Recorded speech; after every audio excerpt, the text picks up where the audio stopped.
I feel the spirit moving in me.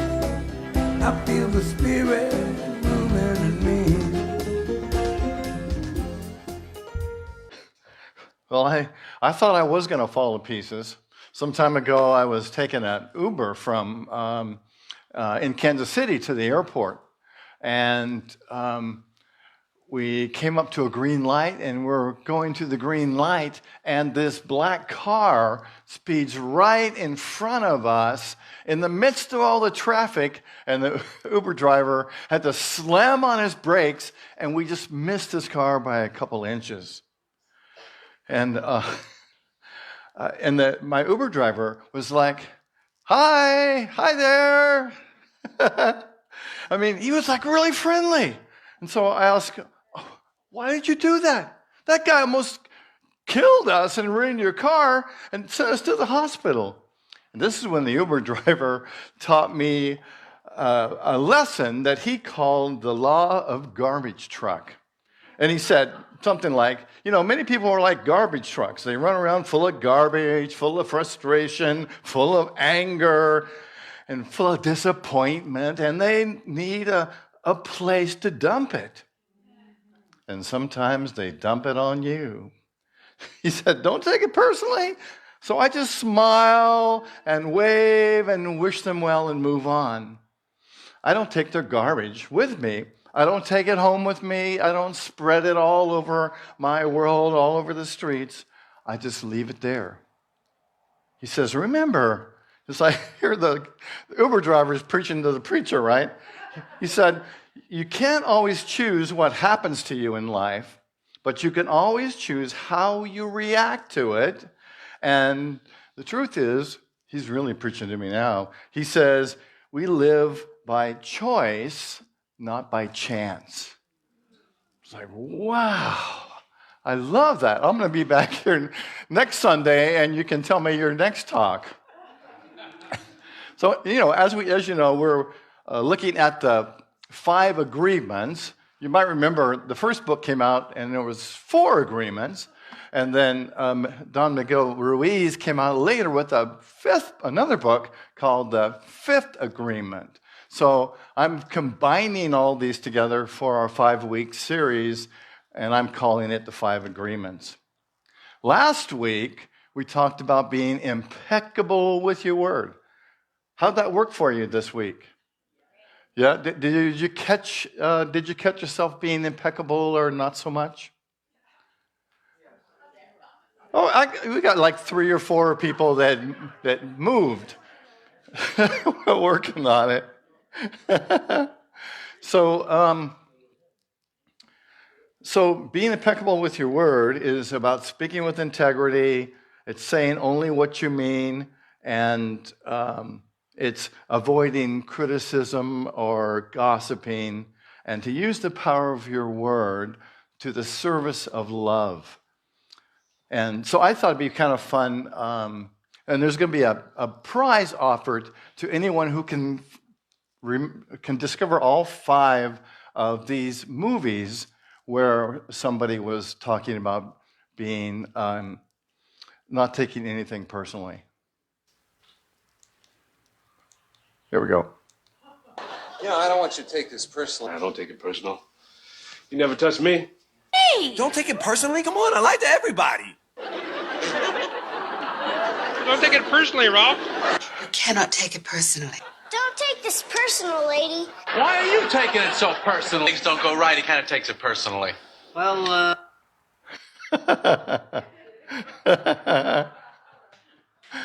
So do you ever take anything personally? Have you ever taken anything personal? I think it's pretty much the human condition to do that, right? And when we take things personally, often like something gets under our skins, right? It aggravates us and we feel a little upset, disappointed, angry, whatever. So I thought it would be kind of fun to look at what are some situations where we take things personally as human beings. So how about when we're receiving constructive feedback? Huh? Or maybe we think, oh, that's not so constructive feedback, right? Or how about when a partner is feeling kind of moody? You ever take that personally? Or how about when receiving a compliment, right? Somebody says, oh, you have such beautiful eyes. But you're thinking, yeah, but my hair's all screwed up, and we can say a million things to discount that compliment. Or how about when there's a difference of opinion? Ever take that personally? Nobody says anything. Okay, we don't want to argue about that, right?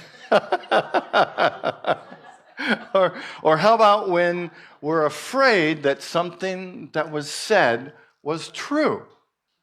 Ooh, that's often a big time to take it personally, because we're like, I don't want anybody to know the truth about me, right? Well, I have to say, I'm batting 1,000 on all of these things.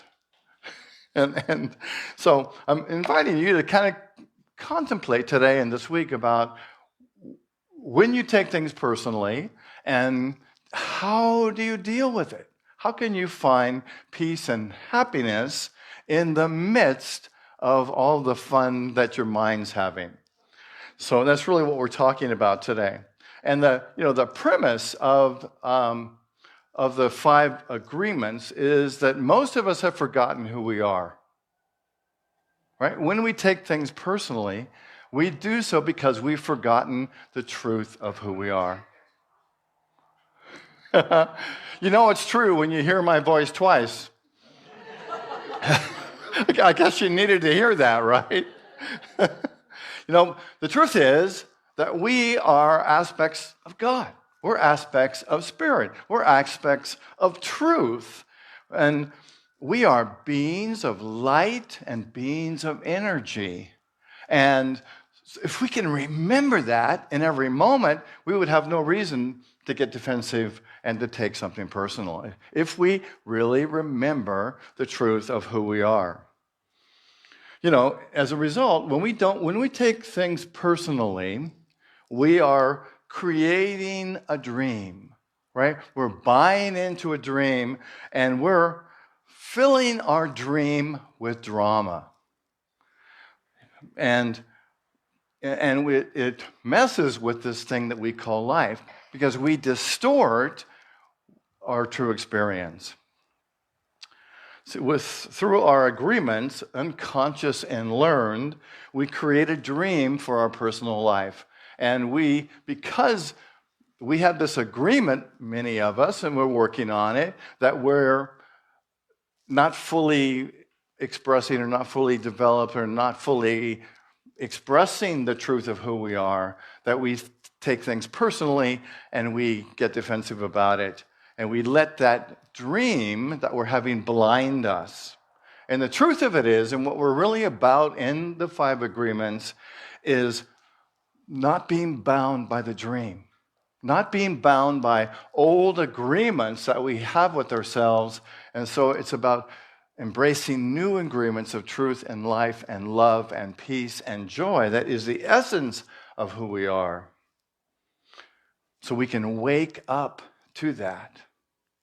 So today we're talking about the 2nd agreement, which basically says 3 things. And we'll look at each one of these 3 things. It says, nothing that others do has anything to do with you. Now, I can hear your mind already going, wait a minute, okay, just hold on a second. All right? The second thing is what people say and do is just a reflection of their own thoughts and experiences, and it's not about you.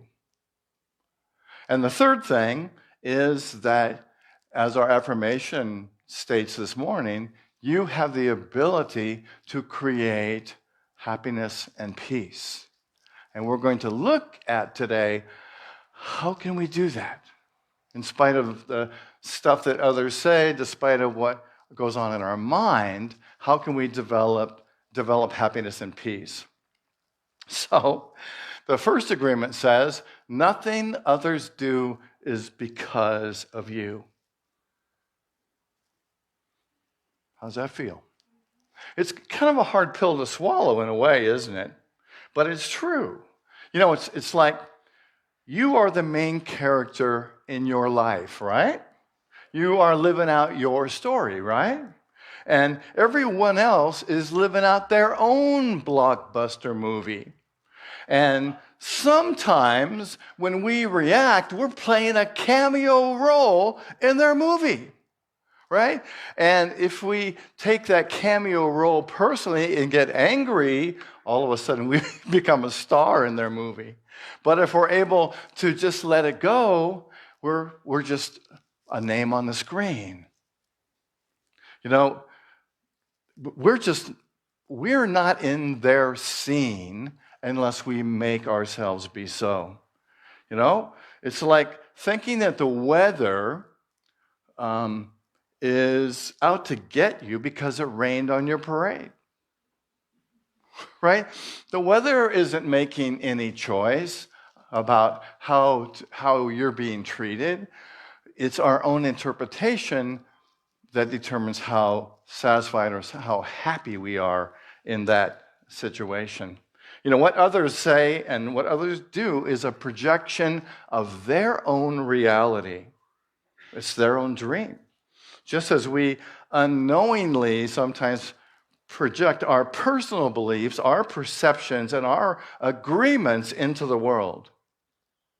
We know that we are completely responsible for our lives and the way we've created them, just as others are responsible for their lives, which they have created through their conscious and unconscious agreements. I love this statement that Jesus said in Luke 23:34. Father, forgive them, for they know not what they do. This scripture has been misunderstood. This is what I believe it says. This statement is a powerful illustration of not taking things personally. Even in the face of extreme adversity and injustice, Jesus says this amazing statement. His plea for forgiveness on behalf of those who are causing him immense suffering highlights an incredibly deep understanding of human frailty and ignorance. He recognized that the actions of the soldiers and the crowd were influenced by a lack of understanding, by fear, by societal pressures, rather than being a personal vendetta against him. Wow. Do you see what an amazing consciousness that Jesus had? To not take that personal and just to realize this is about them. This is about their beliefs. This is about their fear. Jesus demonstrated an extraordinary capacity to see beyond the immediate pain and to empathize with the underlying human condition that leads to such actions. Wow. I love what Dr. Joyce Brothers says. She was speaking to a woman's group some time ago, and she's made the comment that she said that women seem to take things personally more than men do. And a woman in the crowd said, "Well, I don't."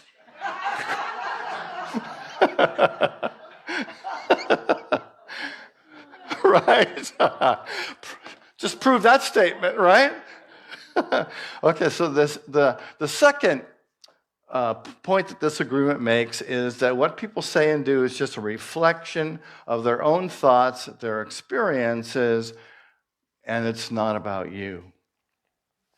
You know, and I know that this is true, and this kind of says, you know, that everything that everybody says has nothing to do with me or with you. And I take a little bit of an exception to that, right? Because sometimes it's important, right, to listen to what somebody is saying. And on this path of self-realization that we're on, it's important to look at something that somebody says and go, oh, maybe I can learn from this, right? Maybe there's a teaching here. Oh, isn't it interesting? 5 different people have told me the same thing. Maybe I better pay attention. However, someone's opinions don't have to upset us. I think that's really the key that this teaching is saying. It's like, no matter what somebody says, if somebody calls you a green frog, right, and you don't have an issue with a green frog, you're not going to take it personally, right? But if you're afraid somewhere inside of you that being a green frog is a bad thing, then you might take it personally. So it's really an interesting thing to look at, to realize that someone's opinions don't have to upset us, even if we're dealing with the fear that we might be a green frog. And to realize that the things that somebody says is a projection of their own imagined reality. It's their dream. Imagine somebody's walking around in their own little bubble and their own movie, where they're the director and the producer and the lead actor in the movie, and they're reacting to a version of you in their movie, which might be a fictional character based on their script, not your actions or your intentions. It's kind of like watching a horror movie and getting angry at the villain, right? When what the villain is doing has nothing to do with you. When somebody states their opinion, we can look at it and realize it's an opinion. It's coming from their perspective, based on their stuff, and it's not necessarily about us. And I want to give you some examples of how that works. Maybe somebody said to you, why don't you ever listen to me? Ever said that or heard that from anybody? When someone says, why don't you listen to me? This might feel like it's a critique of your listening skills. But the reality is it's about the speaker's feelings of being unheard and undervalued. Do you see? So it may have nothing to do with you, but it's their feeling that they're not heard or valued that they're projecting into what you're saying. Their past interactions, perhaps where they felt ignored, color their interpretation of your behavior, not necessarily your ability to listen. Or I've heard people say, well, you're always so negative. They don't usually say it to me, but I've heard it say to other people. And someone says, oh, you're so negative. At first, it might feel like a direct critique of your character. However, this statement says more about the speaker's perception and tolerance of negativity than your actual disposition. Right? So they're just projecting based on their history and based on their life rather than identifying and specifically saying that something is about you. It's due to their past experiences and their challenges. So the whole reason for me to share these with you are to help you to identify when somebody says something negative to you or projects something on you, just to be able to say, oh, maybe there's more to this than meets the eye, and I don't have to take it personally. I like, anybody know who RuPaul is? I love what she said. And RuPaul is a famous drag queen, actor, and television host. She says, what other people think of me is none of my business. And Byron Katie says something similar. She says, it's not your job to like me, it's mine. And Don Ruiz says, the way you see the movie of your life is according to the agreements you have made with your life. You get mad at me. I know you are dealing with yourself. I am the excuse for you to get mad. You were mad because you're afraid, because you're dealing with your fear. And if you are not mad or afraid, there's no way you would get mad at me. There was no way that you would be jealous or sad.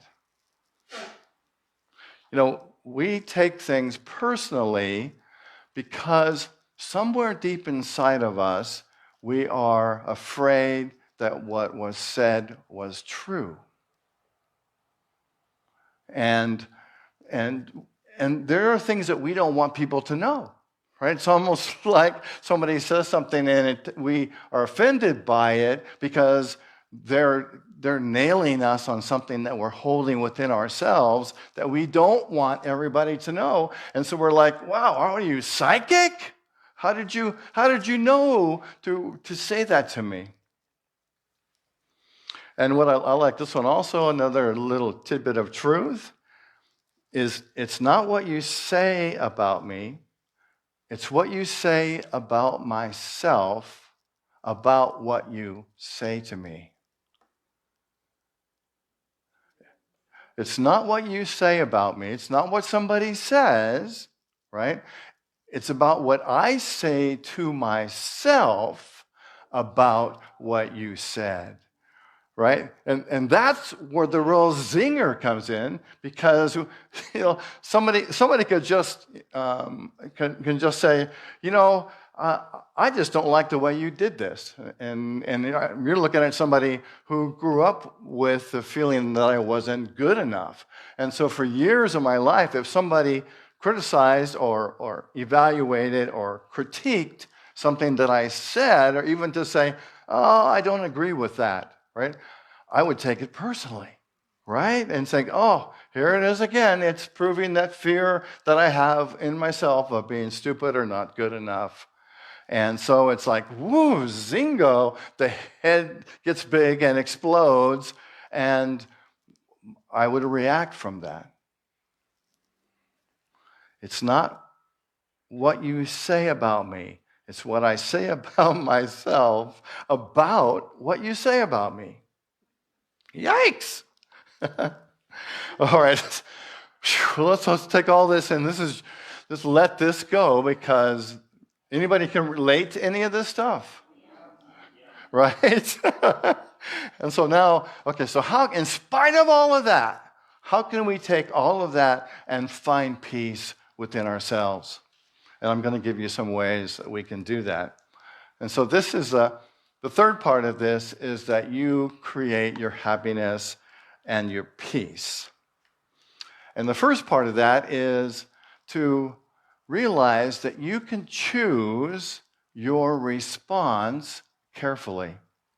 And I think a really great way to do that is when something is said, right? You feel it, and you feel this. What does it feel like to you? What does it feel like? To me, it feels like energy, right? This energy starts to move in me, and I'm ready to boom, I'm ready to smash, I'm ready to the moon, Alice, right? I'm ready to comment on that. And the ego is like, yeah, say it, yeah, go, man, go. You can say it, you can get them, you can put them down, right? Right? Ever feel that way? Maybe not quite so animated, right? But there's something inside of us that's like, I got to get even, right? I got to tell them like it is. And if you can just stop and take a breath. And just that pause. Someone said that the evidence of enlightenment is the ability not to react, right? To be enlightened, to remember the truth of who we are. And then to consider, will your response contribute to your happiness and your peace? Right? Isn't that what you really want? Just stop and realize acting out in anger, saying all these beautiful words that the ego has come up with, isn't going to bring me peace. And you just stop. And I'm hoping that some of the things we'll talk about today will give you some clues on things that you can say to respond instead of letting the ego and the anger yell out at you. So we want to choose our responses carefully. And the second thing we can do is to cultivate empathy through understanding. You know, remember that when someone is acting out, most of the time they're acting out of their drama. They're acting out of their scene, right? They're acting out of childhood stuff that is showing up now, stuff that they're processing. And so when we can cultivate the empathy towards them to understand that that is what's going on. And again, this isn't about us, right? We're just a cameo in their drama, unless we want to become a main character. And we can choose to do that. I would bet that everyone in this room, myself included, has done that. So we want to be empathetic. We want to be understanding. So how can we do that? I've got a couple things that we could say in that situation to help to bring understanding and peace in the situation. And we can say something like, it sounds like you're really upset about this. Do you want to talk about what's bothering you? It almost seems kind of silly, right? And the ego says, no way am I going to say that, right? There is no way in hell that I'm going to say that because I'm angry, doggone it. I deserve to get that anger out. But we're talking about peace here, aren't we? We're talking about how do I have peace? And this is about changing our behavior, changing our responses, taking a breath, having empathy. Oh, it sounds like you're upset. Realizing this probably has nothing to do with me. Do you want to talk about it? Acknowledging someone's emotions opens the door to understanding and communication. Breathe into that. Feel what that feels like. Where we are creating a connection instead, a collaborative connection instead of this fighting thing, right? And another thing we can say is, I can see that this is important to you. Can you tell me more about why you feel that way? This validates their feelings, and oftentimes when somebody is coming from this place of lack and this place of anger, all they really want is to be heard. But they don't understand really what they want to be heard about. They're coming from that anger because there's something else going on that this situation has given the opportunity to be expressed. So when we ask, I can see that this is important for you, tell me why you're feeling this way. We're allowing them to open up and to express the truth of what's really going on. And they may not even have, most likely, they don't have any idea. And this helps to, again, to create a bonding, to create allowing them to share their perspective. And I've got one more, and that is to say thank you for sharing with me, and not like, thank you for sharing with me, right? Even though I've said it that way a few times, thank you for sharing with me. I'm here to listen if you want to talk more about it. And again, we're opening the possibility for conversation, to have communication, and to support your telling them of your availability. Right? And again, to create a connection rather than something that explodes and sends people apart. And when we respond this way, and I invite you to take the walk your talk home and to be aware of it, because this takes some shifting in the way that we think. Right? These aren't the natural ways that we've been taught in school and taught in our homes to communicate when there's something, a heated topic in the air. And of course the benefit from this is that we have a connection, right? Rather than fighting and arguing with the other person, we have that connection and that understanding to say, what's going on is important to me. This relationship is important to me. Let's talk about it. And it also helps to anchor our own ability to control our happiness. And the third practice is to engage in mindfulness meditation. And specifically, I wouldn't necessarily suggest doing that right in the moment, but this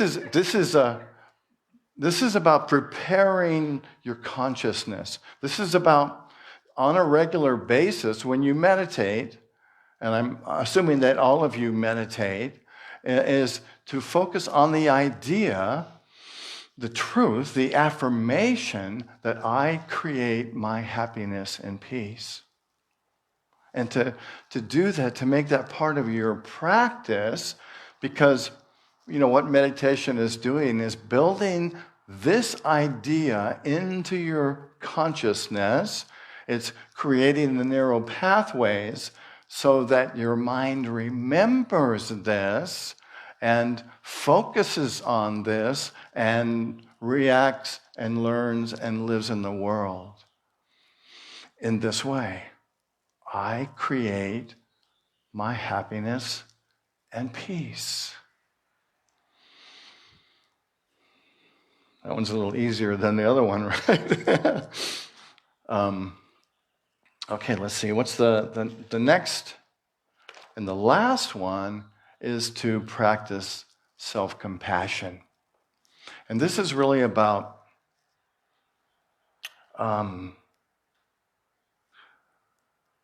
it's really about recognizing when you take something personally, and then recognize it and saying afterwards to yourself, I didn't do the best job with that.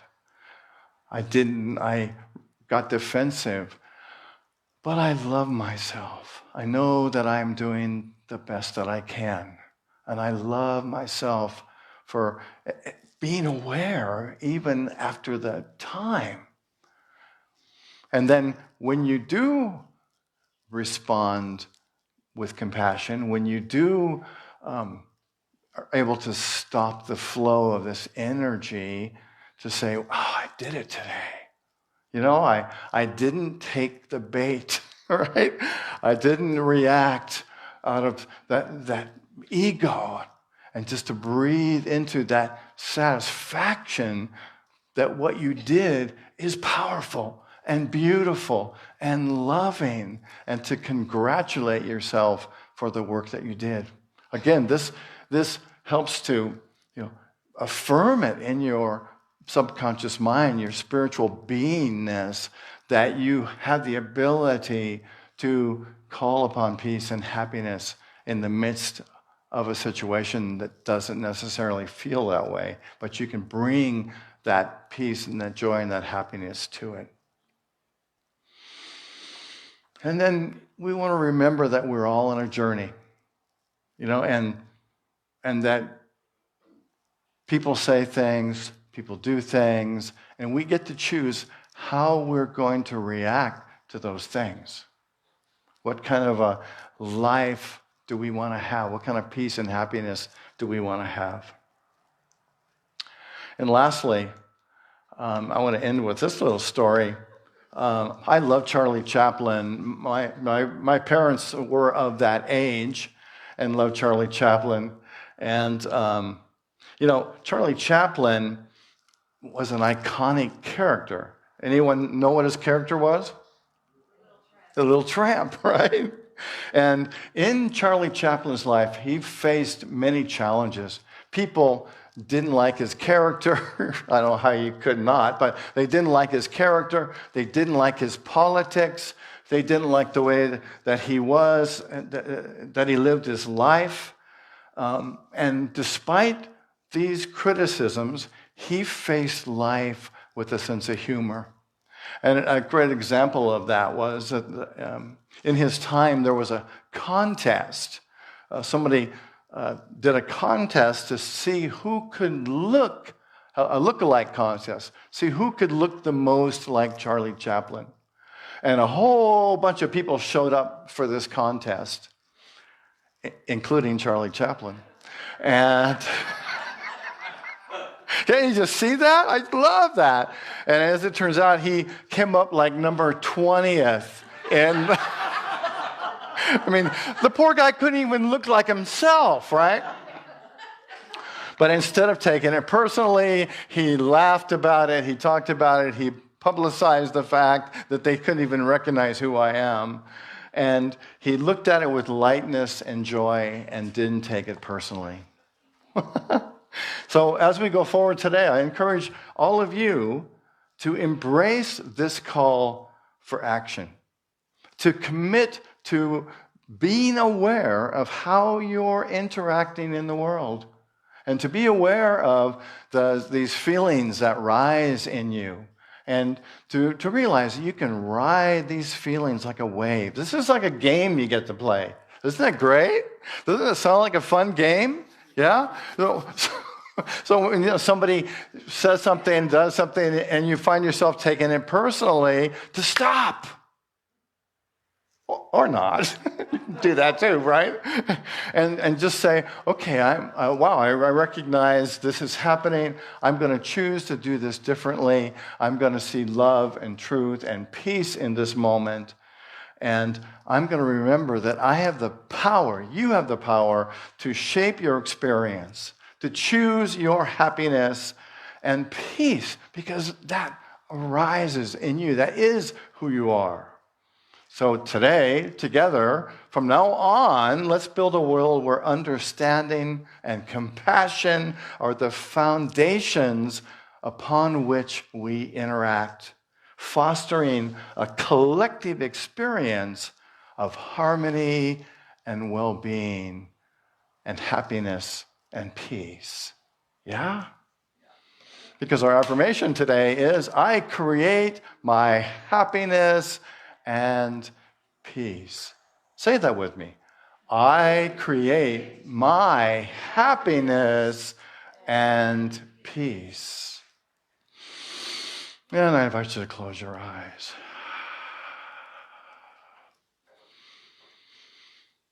And let's just let all of these words go.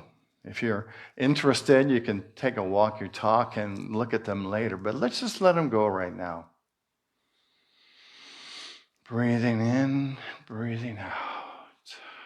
Focusing on the beauty and the happiness that's right here in this moment. Maybe even to feel the happiness and joy that watching Charlie Chaplin may give you. Let's just imagine that we are embracing this feeling, this way of being, Breathing in to breathing out.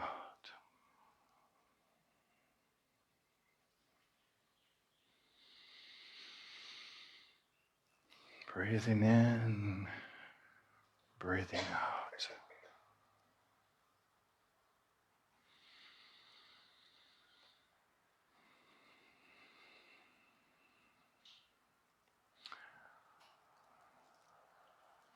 And maybe you can have a sense of a time when, or an area where you sometimes take something personal.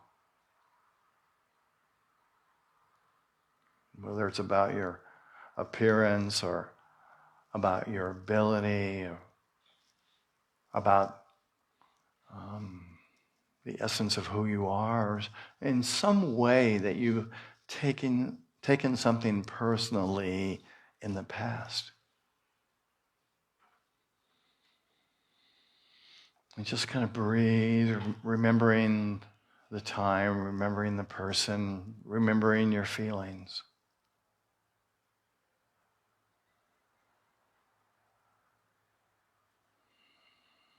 And I believe that we can change our experience or what we're holding on to about a past experience.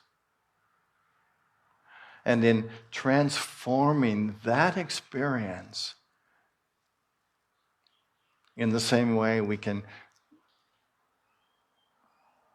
change the way we can expect to experience something in the future. So I want you just to imagine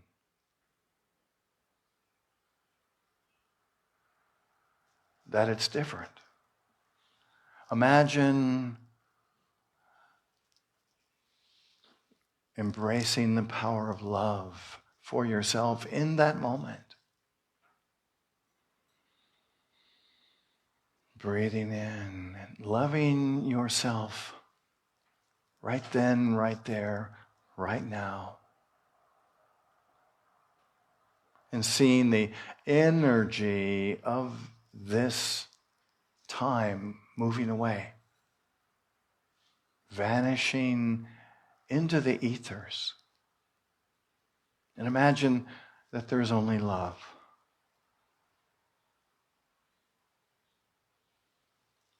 And imagine the other person. And to see them filled with light and love, peace.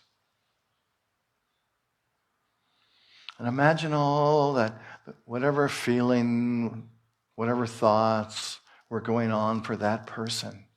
Just to imagine that it dissipates and vanishes into thin air. And all that's left is love.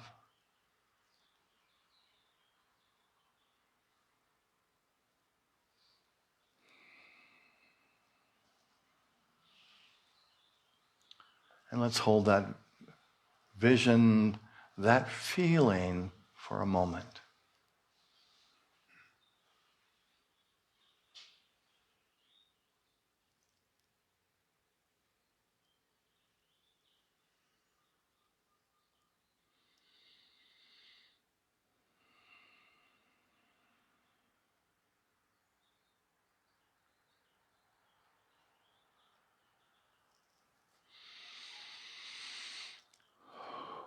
Breathing in and breathing out. Giving thanks for the loving being that you are.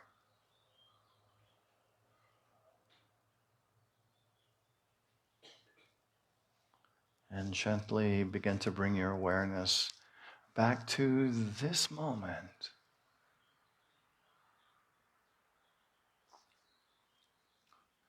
Embracing only love, only peace, only happiness.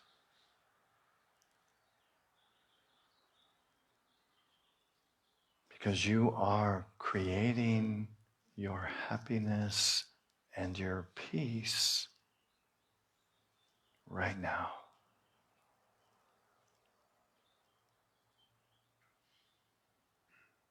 And so it is. All right, so I invite you at this time to prepare your love offerings. And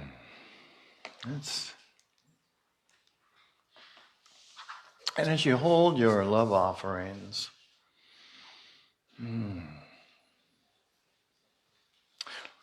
let your love offering remind you of who you are. That these gifts that you share are expressions of who you are, expressions of your love, expressions of your prosperity, expressions of the truth and the essence that you are. That this energy is a manifestation of your light, your power, your truth, your wisdom, your joy. And we know that as we give, we receive. Because it is in the giving that we open ourselves up to receive. We can hold tight to what we have, thinking that this is all there is. And when we do so, the universe responds the same way. It says, oh, that's all you have? Okay. You're constricted around it. Okay. But if we are open and give, the universe says to us in the same way, here's more. Here's more love. Here's more joy. Here's more peace. Here's more truth. Here's more happiness and peace. That's what I want. How about you? So as we hold our gifts, let's pray and affirm together our prosperity blessing, which begins. Through a grateful, giving heart, my mind and life overflow with the abundance of God's all-providing, infinite supply. And so it is. Namaste. Loving Spirit, we give thanks for these gifts that have come to us in love. We hold them, we embrace them. We give thanks for them, knowing that they're moving through our experience, through this ministry, and out into the world. And we behold a world filled with love, with joy, with happiness, and with peace. And so it is. Namaste. All right, just got a few announcements today. If you would like to bring flowers some Sunday, we would really love that. And we would love to embrace with your flowers whatever you'd like us to celebrate. And so there's a sign-up sheet at the back. If you pick a date and sign up to bring flowers on that day, you can also let me know what you'd like for me to hold with you and to announce with you, whether it's a birthday or anniversary or special celebration of you or somebody you love. So please do that. It's in the back there. Also, we have great news. We are going on a whale watch on Monday, February 26th. That's a week from tomorrow, from 1 to 3. And the whale watch includes a sandwich and pasta salad. It's not a fundraiser for Unity. It's we get a common price. It's about half of what the normal price is. It's $44.05 a person, and we'll be leaving out of Ma'alaya Harbor.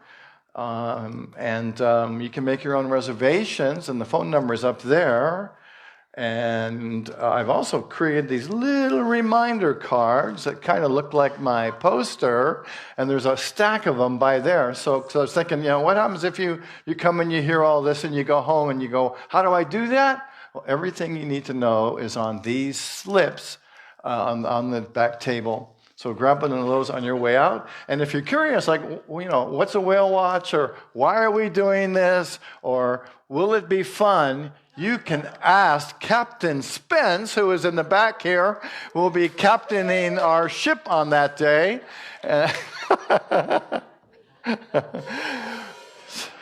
So if you have any comments or we just want to thank him for making this available to us, just do that. We're going to have a great time. Yeah, Spence? All right.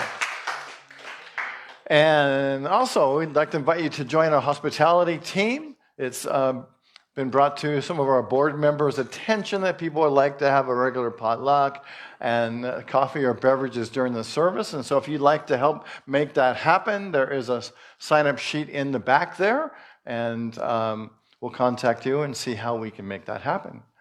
Also, Easter is coming up. It's early this year. It's March 31st, I think.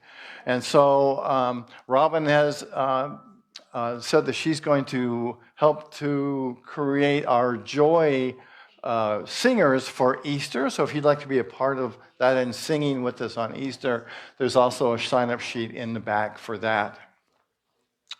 And next week, we continue our series on the 5 agreements.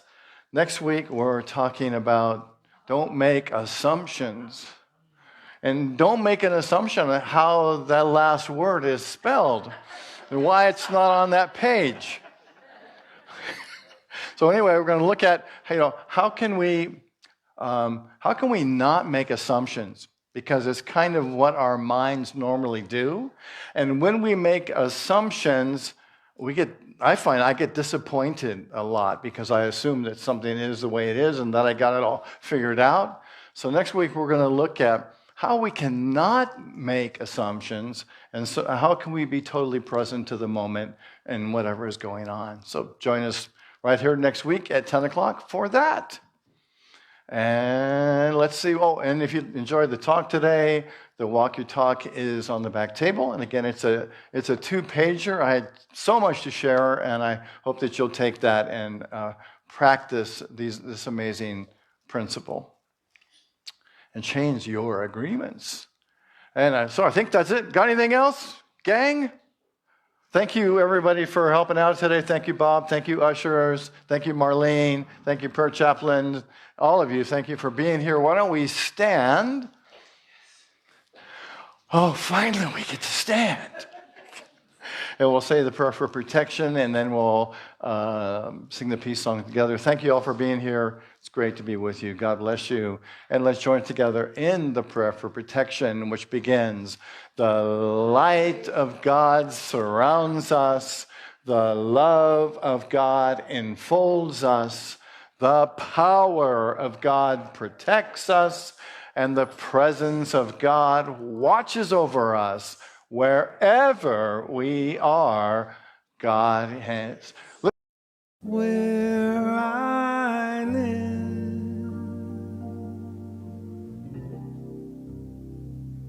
they're all raised.